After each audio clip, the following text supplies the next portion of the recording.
Oremos Digital. Permite que la palabra de Dios sea el alimento de tu vida. Queridísimos hermanos y hermanas, bienvenidos a Oremos Digital. Estamos al lunes 9 de octubre, 27ª semana del tiempo ordinario, tercera semana del Salterio. Memoria obligatoria de San Luis Bertrán, presbítero, color litúrgico blanco. En el nombre del Padre, y del Hijo, y del Espíritu Santo. Amén. Bueno, agradecidos con Dios por esta nueva semana que nos concede, también le pedimos al Señor por la paz del mundo, de manera especial por la paz en Palestina, por la paz en Israel, que Él con su mano poderosa ayude a tantos hombres y mujeres a encontrar en la paz y la justicia la tranquilidad, el amor y el hecho de ser prójimos, de ser hermanos. Escuchemos la palabra, comienzo de la profecía de Jonás, capítulo 1, versículo 1 al capítulo 2, versículo 1 y 11. El Señor dirigió su palabra a Jonás, hijo de Amitai, en estos términos: ponte en marcha, ve a Nínive, la gran ciudad, y llévale este mensaje contra ella, pues me he enterado de sus crímenes. Jonás se puso en marcha para huir a Tarsis, lejos del Señor. Bajó a Jaffa y encontró un barco que iba a Tarsis. Pagó pasaje y embarcó para ir con ellos a Tarsis, lejos del Señor. Pero el Señor envió un viento recio y una fuerte tormenta en el mar, y el barco amenazaba con romperse. Los marineros se atemorizaron y se pusieron a rezar, cada uno a su Dios. Después echaron al mar los objetos que había en el barco para aliviar la carga. Jonás bajó al fondo de la nave y se quedó dormido allí. El capitán se le acercó y le dijo: ¿qué haces durmiendo? Levántate y reza a tu Dios. Quizás se ocupe ese Dios de nosotros y no muramos. Se dijeron unos a otros: echemos suertes para saber quién es el culpable de que nos haya caído esta desgracia. Echaron suertes y le tocó a Jonás. Entonces le dijeron: dinos, ¿quién tiene la culpa de esta desgracia que nos ha sobrevenido? ¿De qué se trata? ¿De dónde vienes? ¿Cuál es tu país y de qué pueblo eres? Jonás le respondió: soy hebreo y adoro al Señor, Dios del cielo, que hizo el mar y la tierra firme. Muchos de aquellos hombres se asustaron y le preguntaron: ¿por qué has hecho eso? Pues se enteraron por el propio Jonás de que iba huyendo del Señor. Después le dijeron: ¿qué vamos a hacer contigo para que se calme el mar? Pues la tormenta arreciaba por momentos. Jonás le respondió: agárrenme y échenme al mar y se calmará. Bien sé que soy el culpable de que les haya sobrevenido esta tormenta. Aquellos hombres intentaron remar hasta tierra firme, pero no lo consiguieron, pues la tormenta arreciaba. Entonces rezaron así al Señor: Señor, no nos hagas desaparecer por culpa de este hombre. No nos imputes sangre inocente, pues tú, Señor, actúas como te gusta. Después agarraron a Jonás y lo echaron al mar, y el mar se calmó. Tras ver lo ocurrido, aquellos hombres temieron profundamente al Señor, le ofrecieron un sacrificio y le hicieron votos. El Señor envió un gran pez para que se tragase a Jonás, y allí estuvo Jonás en el vientre del pez durante 3 días con sus noches. Y el Señor habló al pez, que vomitó a Jonás en tierra firme. Palabra de Dios, te alabamos, Señor. Salmo tomado del capítulo 2 de Jonás. Tú, Señor, me sacaste vivo de la fosa.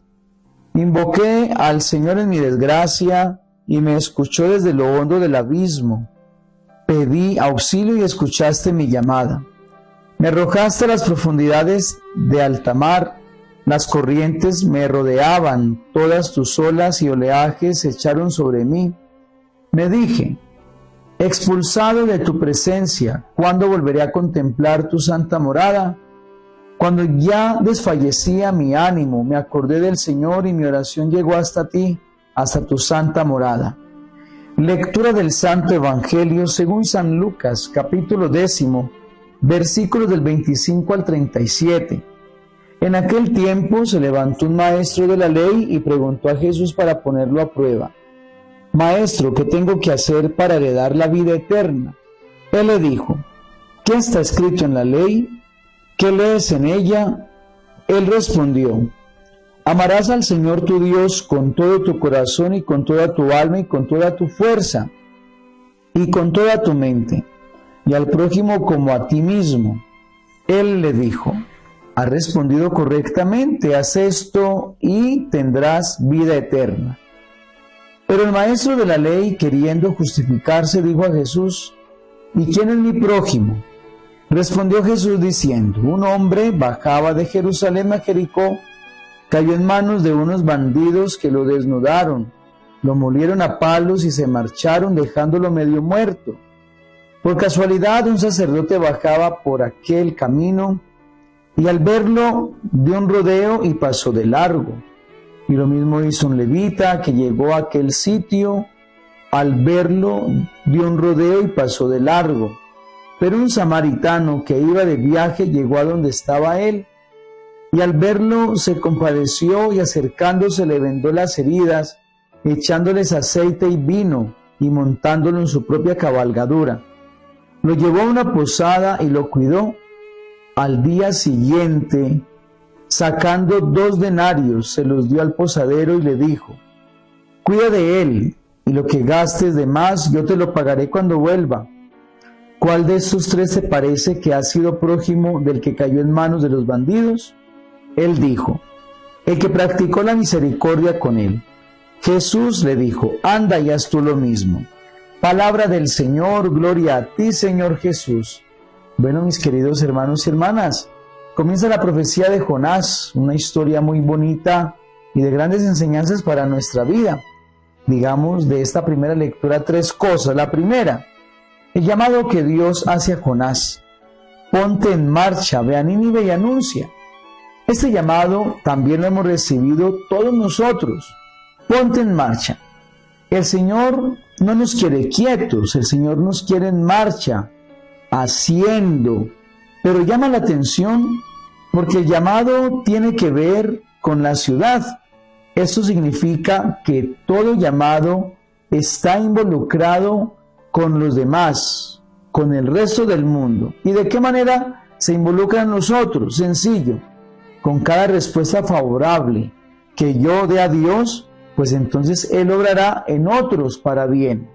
Coloco un ejemplo: Él me llama a mí al matrimonio, ¿sí? Me llama a ser fiel, me llama a obrar rectamente con mi novia, ¿sí? Resulta que si yo le respondo a Él, pues resulta que Dios también había llamado a esta muchacha, a esta mujer, a unas santidades del matrimonio. Nos llamó a los 2. Y si uno de los 2 no copia el llamado, pues entonces frustra el llamado del otro. Lo mismo puede pasar con un sacerdote, con una madre, con un consagrado, que Dios les ha llamado para que sean ellos los que hagan la apertura a los otros llamados que Dios quiere hacer a los demás. Segundo, Jonás huye. Jonás no quiere responder, por eso se embarca, ¿sí? Y Dios lo descubre y hace que la tripulación lo juzgue, y Jonás se arrepienta de su decisión. De aquí digamos 2 cosas. La primera, uno es el que se complica la vida, y se la complica cuando uno no obedece a los planes de Dios. A veces el Señor nos tiene para salvarnos, tiene para darnos oportunidades, cosas tan sencillas, pero como nosotros no respondemos a veces de la manera adecuada o respondemos negativamente, pues entonces se complica, se enreda la vida, y a veces creemos que es Dios. Pero ¿por qué Dios a mí no me ha dado una esposa? ¿Por qué Dios a mí no me ha dado un buen trabajo? Y resulta que Dios sí se los ha dado, lo que pasa es que tú has truncado el plan de Dios. Y lo segundito aquí es que Dios sí nos quiere en un lugar, pero Él respeta nuestra libertad y nos insiste hasta que nosotros podamos entonces convencernos y trabajar por su reino. Bueno, y vamos con la tercera idea de la palabra, la imagen del pez. ¿Qué significa el pez? El pez es signo de purificación, ¿sí? Es signo del perdón que Dios le da a este hombre. También es un signo penitencial. Él tiene que ser tragado por el pez. Y en ese tiempo, en ese periodo, entonces Dios le concede el perdón mediante esa penitencia. También es un signo de desierto, de soledad, para poder reflexionar y meditar sobre su vida y sobre lo que quiere Dios para él. Bueno, como Jonás, nosotros hemos sido también llamados. No pretendamos esconder nuestras capacidades, esas que Dios nos ha dado. Y no nos den miedo de esos tiempos de purificación, porque es precisamente en esos momentos de purificación en los que Dios a mí me da sanación y me da salvación. Y del Santo Evangelio, mis queridos hermanos, pues simplemente quiero decirles una sola cosa. El Señor nos explica quiénes son los que ocupan el lugar de prójimos en mi vida, ¿sí? ¿Quién es mi prójimo? Es la persona que me necesita, la persona que me llama, la persona que sufre, la persona que me escucha. Es la persona también que me quita, que me ha lastimado, ¿sí? Quien me solicita para algo y me ve a mí como complemento del Señor, ¿sí? Nosotros tenemos la responsabilidad ante Dios y ante Jesús de hacer que nuestros hermanos sean amados con todo el corazón por cada uno de nosotros y obrarlo de esa manera, desde el servicio, ¿sí? El prójimo es el próximo, el que está al lado mío, y como está al lado mío, yo me preocupo por todo lo que necesita, por todo lo que le cuestiona, y yo seré entonces las manos de Jesús en esa persona para que él pueda caminar también como yo hacia el camino del Señor, hacia su voluntad, hacia el cielo. Dios los bendiga en el nombre del Padre, y del Hijo, y del Espíritu Santo. Amén. Un feliz día para todos.